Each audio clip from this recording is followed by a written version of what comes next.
people who are totally outside the region, don't speak the language, don't even speak English, are being brought in to create armies by this mercenary outfit, however it's rebranded itself now, and these private armies are going to guard these unrepresentative little monarchies. The Syrians who I spoke to just a few weeks ago, they said no one in Syria is calling for the West to help them. We just don't want their armies here at all. We really don't want them. We might be defeated temporarily, we'll rise again, we don't want them. We've seen what happened in Iraq, and we're seeing what's happening in Lebanon. So it's an exciting situation in the sense that it's something we haven't seen in the world for a long, long time, and its impact has been global. I mean, people can see what these movements represent all over the world. And the fact that in Wisconsin, you had banners carried expressing solidarity with the people in the Middle East who were fighting for the same things is not unimportant, because people learn from each other in strikes and struggles. And lots of people in Europe are now talking about that. When I was in Greece 2 weeks ago, lots of activists came to speak to me.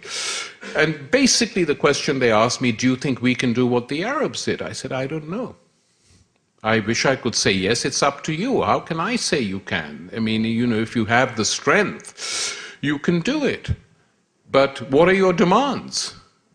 You know, the Arab masses had demands. They wanted, you know, the big slogan, we want the downfall of this regime. That was the big slogan.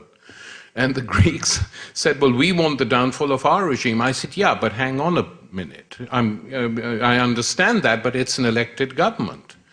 It's not a despotism. So you have to try and win over people to what you want to do.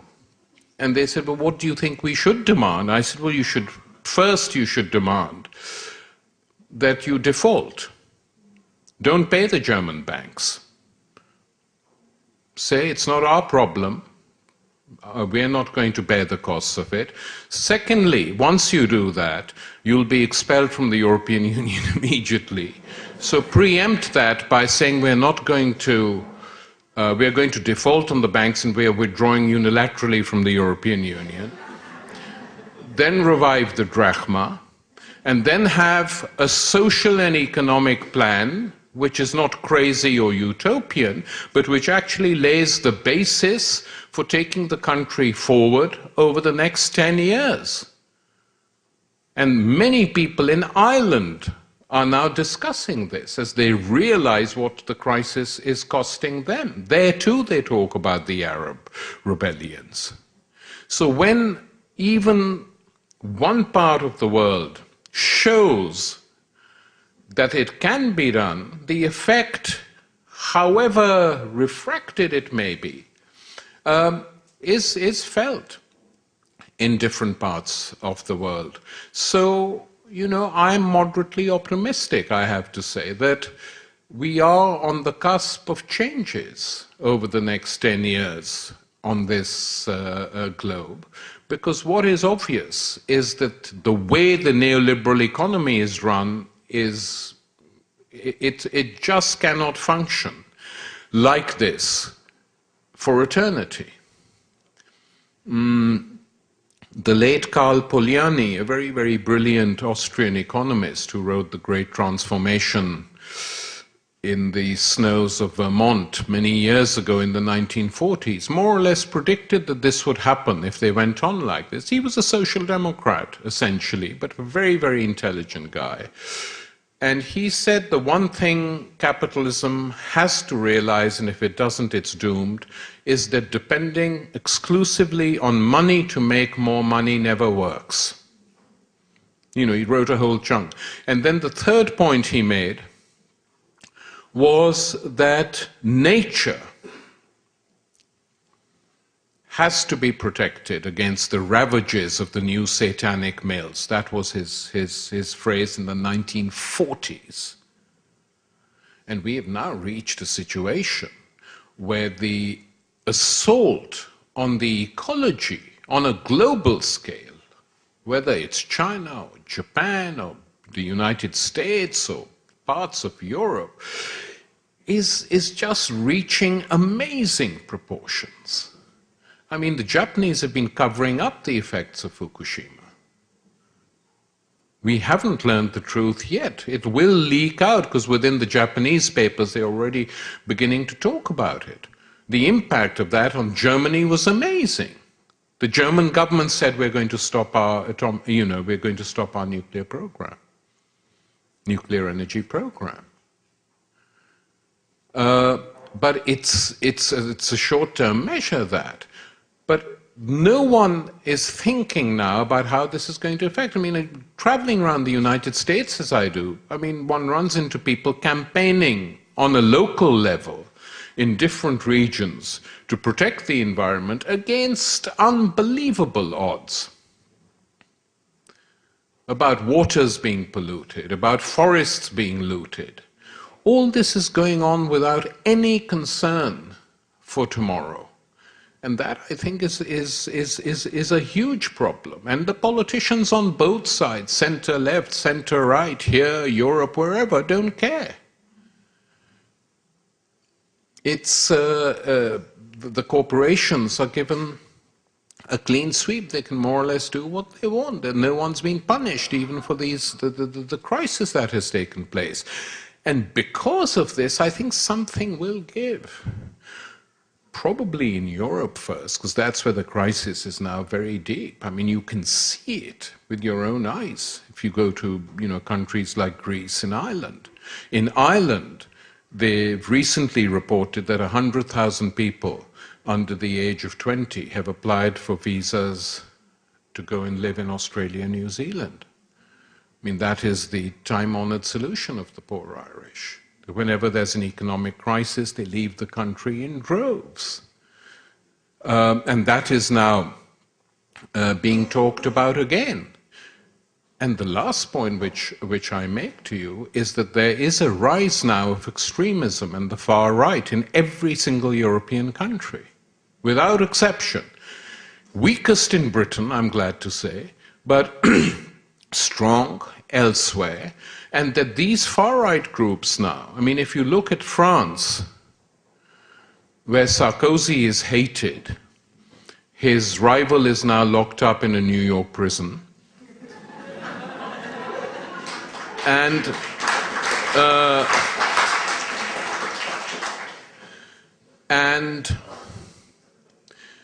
the left, the Socialist Party has got no one. I mean, this joker who's, caught raping an African maid in a hotel in New York was, in the opinion polls, leading Sarkozy. The extra-parliamentary left, or the far left, is very weak, divided. And the person who is now in the lead in the polls is Marine Le Pen, daughter of the old French fascist, very intelligent. I say this to really jolt you. She's very bright. I saw an interview with her, and she, of course, poo-pooed all of it. She said, we are not from that generation. Of course I don't support the Nazis, of course. What happened under Vichy France was appalling to our Jews and Jewish people. I will never support that. So then she's asked, but what is your opinion on immigration? But that's a very different question. Well, it is a different question. But what? And she says, well, I am,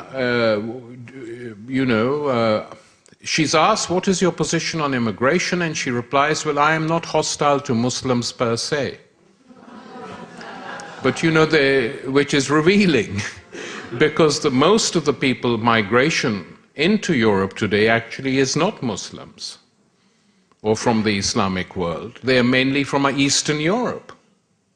Poles in particular, Romanians, using the European Union to go and find work elsewhere. But she said that, and she said even the Muslims I'm not opposed to, as long as they integrate in the French Republic. Okay? Now that is the position of every major party in France in any case. I sent an email the other day to a French friend. I said, you know, the Socialist Party was constantly attacking the right of young Muslim women to wear the hijab. Given what Strauss-Kahn has done, I think all French women should dress in burqas before French male politicians. They should protect themselves. So, but what the Le Pen lady said, which really struck me, she said where we disagree fundamentally with mainstream politicians is on social policies. So the journalist said, well, what are your social policies? And she said, this system is failing our people, and we have to have a state that protects its people against the ravages of the system. By doing what? The journalist asked, and she said, there are certain industries that benefit our people that should never be privately owned. They should be owned by the state. Water, gas, electricity, education, health. Now, these are very popular demands in France, but do the center-left make them? No. These were the demands of the demonstrators, and she's picked up on that. And if she's going to campaign on this, and Sarkozy and whoever, François Hollande or Martine Aubry, are not going to raise these social demands, it's a dangerous situation. And this is what is happening in terms of capitalism and democracy, that mainstream parties, the differences between them barely exist now, all over Europe and North America. I mean, the positive thing in Canada that happened is that Michael Ignatieff had to resign. But, and the positive that happened is that the NDP, which is a sort of progressive party, is now the main opposition. But the fact that the Conservatives won means that his plan is, his model is the United States, Harper's. That's what he wants Canada to be. But at least there's some degree of opposition there. Here you feel this is a country at the moment without an opposition. And you feel that in many parts of Europe too, by the way. It's not sort of peculiar to the United States. And so I think that things will happen that, you know, one's been, and they'll probably happen in unexpected ways that will jolt people, just as the Arab uprisings have done. Thanks.